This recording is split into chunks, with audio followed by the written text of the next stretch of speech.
وہاں 2 لاشیں پڑی تھیں۔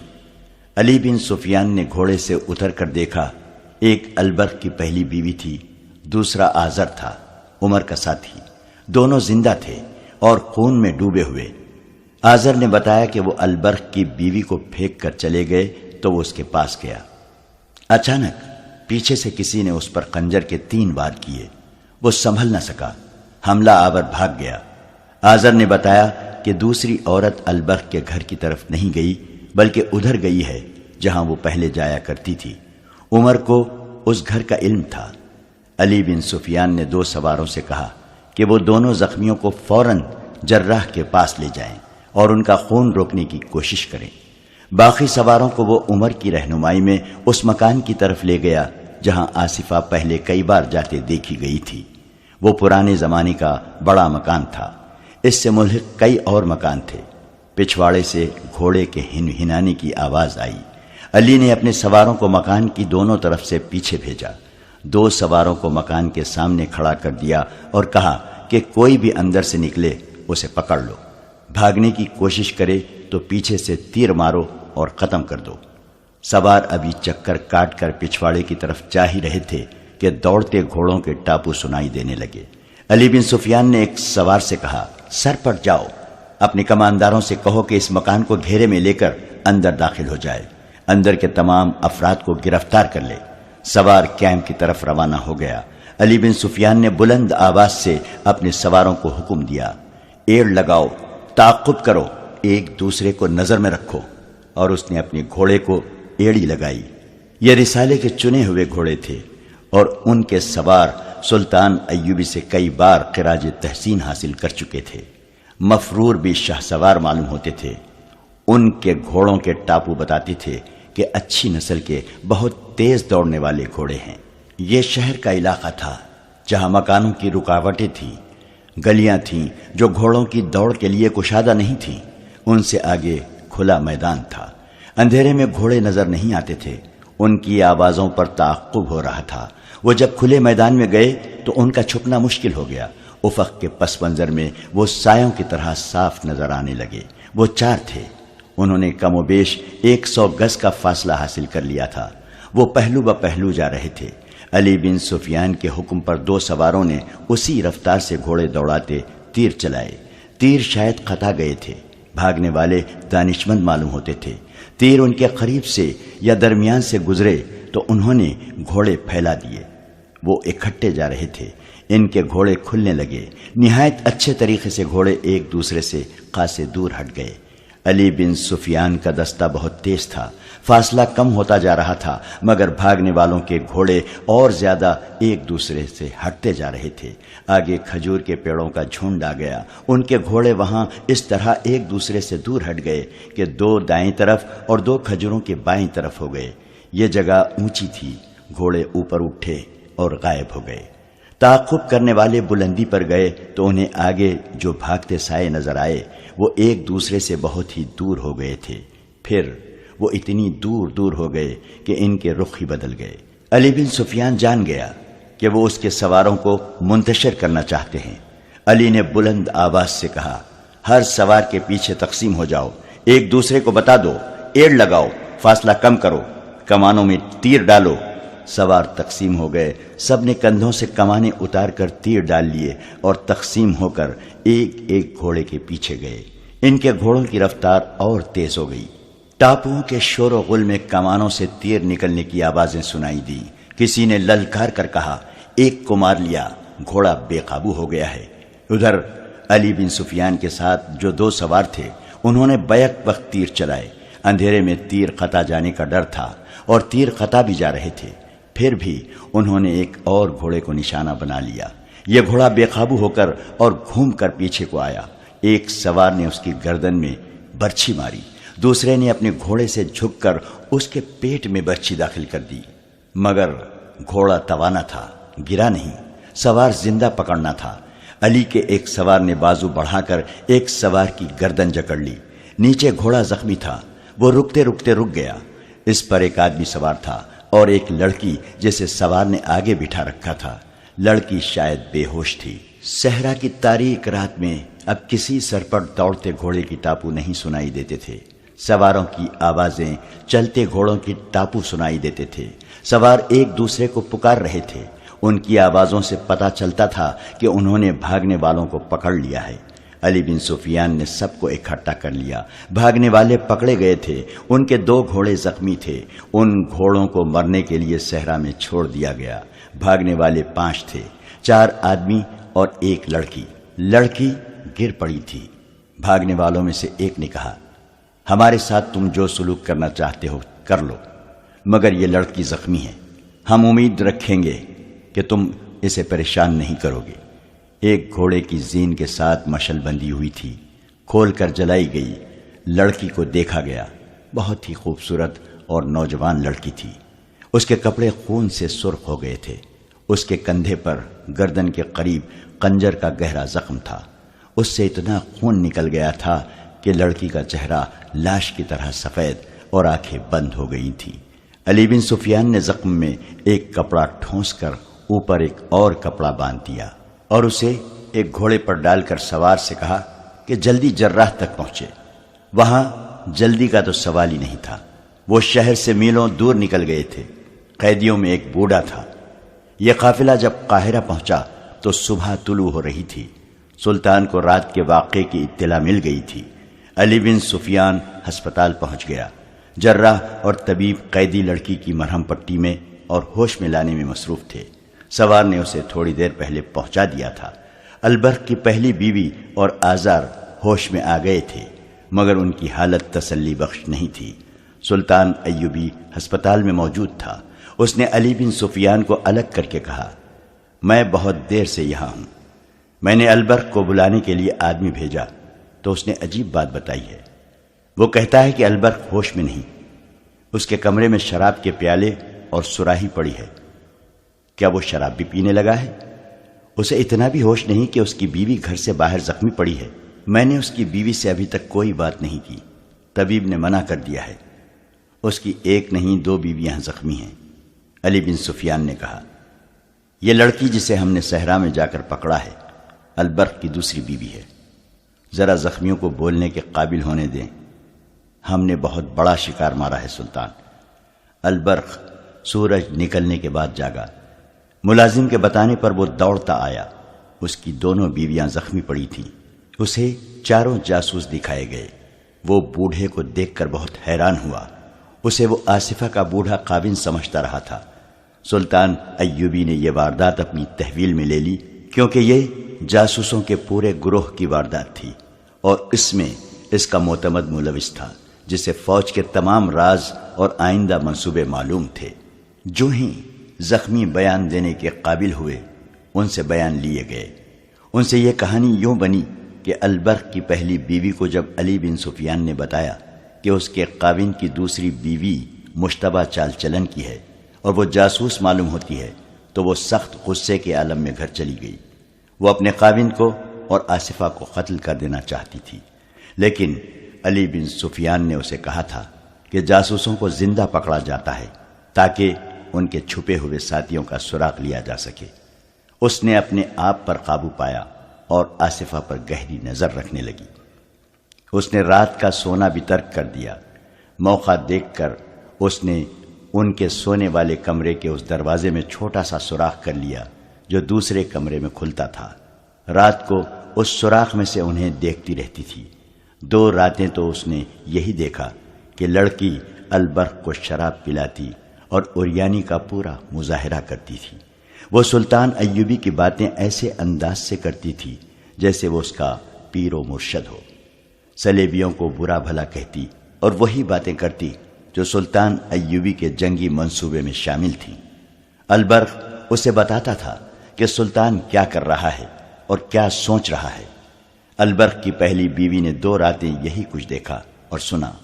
تیسری رات وہ ناٹک کھیلا گیا جس کا البرق کی پہلی بیوی کو بےتابی سے انتظار تھا۔ آصفہ نے البرق کو شراب پلانی شروع کی اور اسے بالکل حیوان بنا دیا۔ آصفہ دونوں پیالے اٹھا کر اور یہ کہہ کر دوسرے کمرے میں چلی گئی، دوسری لاتی ہوں۔ وہ واپس آئی تو پیالوں میں شراب تھی۔ اس نے ایک پیالہ البرق کو دے دیا، دوسرا خود منہ سے لگا لیا۔ اس کے بعد اس نے بے حد ننگی حرکتیں کی اور البرق بے سود لیٹ گیا۔ آصفہ نے کپڑے پہنے اور البرق کو آہستہ آہستہ بلایا۔ وہ نہ بولا، پھر اسے ہلایا، ہاتھ سے اس کے پپوٹے اوپر کیے، مگر اس کی آنکھیں نہ کھلی۔ اس نے پیالے دوسرے کمرے میں لے جا کر شراب میں بے ہوش کرنے والی کوئی چیز البرق کے پیالے میں ملا دی۔ آصفہ نے کپڑے پہنے، اوپر سیاہ چادر اس طرح لے لی کہ سر سے پاؤں تک چھپ گئی۔ آدھی رات ہونے کو تھی، اس نے قندیل بجھائی اور باہر نکل گئی۔ پہلی بیوی آگ بگولا ہو گئی۔ اس نے خنجر اٹھایا، اوپر لبادہ اوڑا۔ وہ کمرے سے نکلنے لگی تو دیکھا کہ آصفہ ایک ملازمہ کے ساتھ کسر پسر کر رہی تھی۔ اس سے پتا چلا کہ ملازمہ کو اس نے ساتھ ملا رکھا تھا۔ آصفہ باہر نکل گئی۔ ملازمہ اپنے کمرے میں چلی گئی۔ پہلی بیوی بڑے دروازے سے باہر نکل گئی۔ وہ تیز تیز چلتی آصفہ کے تعاقب میں گئی۔ وہ اس کے قدموں کی آہٹ پر جا رہی تھی۔ وہ صرف یہ دیکھنا چاہتی تھی کہ وہ کہاں جا رہی ہے۔ آصفہ کو شاید اس کے قدموں کی آہٹ سنائی دی تھی۔ وہ رک گئی۔ پہلی بیوی اندھیرے میں اچھی طرح دیکھ نہ سکی۔ وہ آصفہ کے قریب چلی گئی اور رک گئی۔ اچانک آمنے سامنے آ جانے سے پہلی بیوی فیصلہ نہ کر سکی کہ کیا کرے۔ اس کے منہ سے نکل گیا، کہاں جا رہی ہو آصفہ؟ پہلی بیوی کو معلوم نہ تھا کہ لڑکی کی حفاظت کے لیے ایک آدمی چھپ چھپ کر اس کے ساتھ جاتا ہے جو کسی کو نظر نہیں آتا۔ آصفہ نے اپنے ہاتھ پر ہاتھ مارا اور البرق کی پہلی بیوی سے ہنس کر کہا، آپ میرے پیچھے آئی ہیں یا کہیں جا رہی ہیں؟ اتنے میں پیچھے سے کسی نے پہلی بیوی کو بازوؤں میں جکڑ لیا، مگر اس عورت نے گرفت مضبوط ہونے سے پہلے ہی جسم کو زور سے جھٹک دیا اور آزاد ہو گئی۔ اس نے تیزی سے خنجر نکال لیا۔ اس کے سامنے ایک آدمی تھا۔ عورت نے اس پر وار کیا جو وہ بچا گیا۔ آدمی نے ایسا وار کیا کہ خنجر عورت کے پہلو میں اتر گیا۔ اس آدمی نے دیکھ لیا تھا کہ عورت کے پاس خنجر ہے۔ وہ فوراً پیچھے ہٹ گیا۔ پہلی بیوی نے آصفہ پر حملہ کیا اور خنجر اس کی گردن اور کندھے کے درمیان اتار دیا۔ لڑکی نے زور سے چیخ ماری۔ آدمی نے پہلی بیوی پر وار کیا جو یہ عورت پھرتی سے بچا گئی۔ اس نے وار کیا تو اس آدمی نے اس کا بازو اپنے بازو سے روک لیا۔ آصفہ گر پڑی تھی۔ البرق کی پہلی بیوی کو بھی گہرا زخم آیا تھا جو پہلو سے پیٹھ تک چلا گیا تھا۔ وہ ڈگمگانے لگی۔ وہ آدمی آصفہ کو اٹھا کر کہیں چلا گیا۔ علی بن سفیان کے دو جاسوس عمر اور آزر چھپ کر دیکھ رہے تھے۔ انہیں معلوم نہیں تھا کہ دوسری عورت کون ہے۔ عمر اس آدمی کے پیچھے چھپ چھپ کر گیا جو آصفہ کو اٹھا لے گیا تھا۔ وہ اسی مکان میں لے گیا جہاں وہ جایا کرتی تھی۔ وہاں سے عمر علی بن سفیان کو اطلاع دینے چلا گیا۔ آزر نے بتایا کہ وہ وہیں چھپا رہا۔ زخمی عورت وہیں پڑی تھی، وہاں اور کوئی نہ تھا۔ آزر اس عورت کے پاس جا کر بیٹھ گیا۔ پیچھے سے کسی نے اس پر خنجر سے 3 وار کیے اور حملہ آور بھاگ گیا۔ آزر وہیں بے ہوش ہو گیا۔ شام تک البرق کی پہلی بیوی اور آزر کی حالت بگڑ گئی۔ جراحوں اور طبیبوں نے بہت کوشش کی مگر وہ زندہ نہ رہ سکے۔ البرق کی پہلی بیوی نے علی بن سفیان سے کہا تھا کہ وہ اپنے خاوند کو قربان کر سکتی ہے، قوم اور ملک کی عزت کو قربان ہوتا نہیں دیکھ سکتی۔ اس نے قوم کے نام پر جان دے دی۔ سلطان ایوبی کے حکم سے قادم الدین البرق کو قید خانے میں ڈال دیا گیا۔ اس نے یقین دلانے کی ہر ممکن کوشش کی کہ اس نے یہ جرم دانستہ نہیں کیا۔ وہ ان لوگوں کے ہاتھوں میں بیوقوف بن گیا تھا، مگر یہ ثابت ہو چکا تھا کہ اس نے حکومت اور فوج کے راز شراب اور حسین لڑکی کے نشے میں دشمن کے جاسوسوں تک پہنچائے ہیں۔ سلطان ایوبی قتل کا جرم بخش سکتا تھا، شراب خوری اور عیاشی اور دشمن کو راز دینے کے جرائم نہیں بخشا کرتا تھا۔ آصفہ سے اس روز کوئی بیان نہ لیا گیا۔ اس پر زخم کا اتنا اثر نہیں تھا جتنا خوف کا تھا۔ وہ جاسوس لڑکی تھی، سپاہی نہیں تھی۔ اسے شہزادی کے روپ میں شہزادوں کے بھید لینے کی ٹریننگ دی گئی تھی۔ اس نے سوچا بھی نہ تھا کہ اس کا یہ حشر ہو سکتا ہے۔ اس پر زیادہ خوف اس کا تھا کہ وہ مسلمانوں کی قیدی ہے اور مسلمان اسے بہت خراب کریں گے۔ ایک قطرہ یہ بھی اسے نظر آیا تھا کہ مسلمان اس کے زخم کا علاج نہیں کریں گے۔ اس نے اس خطرے کا اظہار ہر اس آدمی سے کیا جو اس کے قریب گیا۔ وہ ڈرے ہوئے بچے کی طرح روتی تھی۔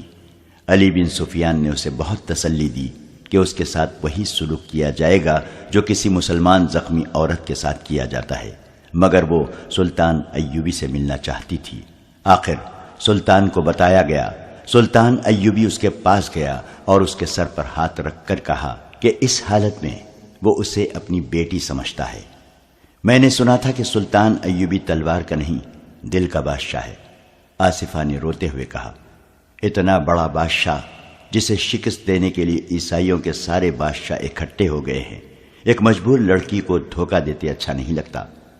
ان لوگوں سے کہو کہ مجھے فوراً زہر دے دیں، میں اس حالت میں کوئی اذیت برداشت نہیں کر سکوں گی۔ کہو تو میں ہر وقت تمہارے پاس موجود رہوں گا۔ سلطان ایوبی نے کہا، میں تمہیں دھوکہ بھی نہیں دوں گا، اذیت بھی نہیں دوں گا، مگر وعدہ کرو کہ تم بھی مجھے دھوکہ نہیں دو گی۔ تم ذرا اور بہتر ہو لو۔ طبیب نے کہا ہے کہ تم ٹھیک ہو جاؤ گی۔ اگر تمہیں اذیت دینی ہوتی تو میں اسی حالت میں قید خانے میں ڈال دیتا، تمہارے زخم پر نمک ڈالا جاتا، تم چیخ چیخ اور چلا چلا کر اپنے جرم اور اپنے ساتھیوں سے پردے اٹھاتی، مگر ہم کسی عورت کے ساتھ ایسا سلوک نہیں کیا کرتے۔ البرق کی بیوی مر گئی ہے، لیکن تمہیں زندہ رکھنے کی پوری کوشش کی جا رہی ہے۔ میں ٹھیک ہو جاؤں گی تو میرے ساتھ کیا سلوک کرو گے؟ اس نے پوچھا۔ یہاں تمہیں کوئی مرد اس نظر سے نہیں دیکھے گا کہ تم ایک نوجوان اور خوبصورت لڑکی ہو۔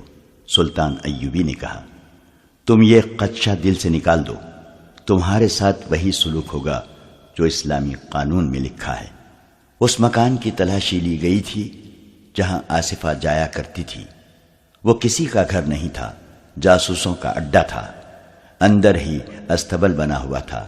اندر سے 5 آدمی برآمد ہوئے تھے، انہیں گرفتار کر لیا گیا تھا۔ ان 5 نے اور ان 4 نے جنہیں تعاقب میں پکڑا گیا تھا، جرم کا اعتراف کرنے سے انکار کر دیا۔ آخر انہیں اس تہہ خانے میں لے گئے جہاں پتھر بھی بول پڑتے تھے۔ بوڑھے نے تسلیم کر لیا کہ اس نے اس لڑکی کو دانے کے طور پر پھینک کر البرق کو پھانسا تھا۔ اس نے سارا ناٹک سنا دیا۔ دوسروں نے بھی بہت سے پردے اٹھائے اور اس مکان کا راز فاش کیا جسے شہر کے لوگ احترام کی نگاہوں سے دیکھتے تھے۔ اس مکان میں بہت سی لڑکیاں رکھی گئی تھیں جو 2 مقاصد کے لیے استعمال ہوتی تھیں، ایک جاسوسی کے لیے اور دوسری حاکموں اور اونچے گھرانے کے مسلمان نوجوانوں کا اخلاق تباہ کرنے کے لیے۔ وہ مکان جاسوسوں اور تقریب کاروں کا اڈا تھا۔ ان جاسوسوں نے یہ بھی بتایا کہ سلطان ایوبی کی فوج میں انہوں نے اپنے آدمی بھرتی کرا دیے ہیں جنہوں نے سپاہیوں میں جوے بازی کی عادت پیدا کر دی ہے۔ وہ ہاری ہوئی بازی جیتنے کے لیے ایک دوسرے کے پیسے چراتے اور چور بنتے جا رہے ہیں۔ شہر میں انہوں نے 500 سے کچھ زیادہ فاحشہ عورتیں پھیلا دی ہیں جو نوجوانوں کو پھانس کر انہیں عیاشی کی راہ پر ڈال رہی ہیں۔ خفیہ قمار خانے بھی کھول دیے گئے ہیں۔ ان لوگوں نے یہ بھی بتایا کہ ان سوڈانیوں کو سلطان کے خلاف بھڑکایا جا رہا ہے جنہیں فوج سے نکال دیا گیا تھا۔ سب سے اہم انکشاف یہ تھا کہ انہوں نے 6 ایسے مسلمان افسروں کے نام بتائے جو سلطان ایوبی کی حکومت میں اہم حیثیت رکھتے تھے مگر سلطان کے خلاف کام کر رہے تھے۔ آصفہ عیسائی لڑکی تھی، اس کا نام فلیمنگو بتایا گیا۔ وہ یونانی تھی، اسے 13 سال کی عمر سے اس کام کی ٹریننگ دی جا رہی تھی۔ اسے مصر کی زبان سکھائی گئی۔ ایسے سینکڑوں لڑکیاں مسلمان علاقوں میں استعمال کرنے کے لیے تیار کی گئی تھیں جنہیں چوری چھپے ادھر بھیجا گیا تھا۔ اس لڑکی نے بھی کچھ نہ چھپایا۔ 15 روز بعد اس کا زخم ٹھیک ہو گیا۔ اسے جب بتایا گیا کہ اسے سزائے موت دی جا رہی ہے تو اس نے کہا، میں خوشی سے یہ سزا قبول کرتی ہوں۔ میں نے سلیب کا مشن پورا کر دیا ہے۔ اسے جلاد کے حوالے کر دیا گیا۔ دوسروں کی ابھی ضرورت تھی۔ ان کی نشاندہی پر چند اور لوگ پکڑے گئے جن میں چند ایک مسلمان بھی تھے۔ ان سب کو سزائے موت دی گئی۔ البرق کو 100 بیت کی سزا دی گئی جو وہ برداشت نہ کر سکا اور مر گیا۔ اس کے بچوں کو سلطان ایوبی نے سرکاری تحویل میں لے لیا۔ ان کے لیے سرکاری خرچ پر ملازمہ اور اتالیق مقرر کیے گئے۔ وہ البرق کے بچے نہیں، ایک مجاہد کے بچے تھے۔ ان کی ماں شہید ہو گئی تھی۔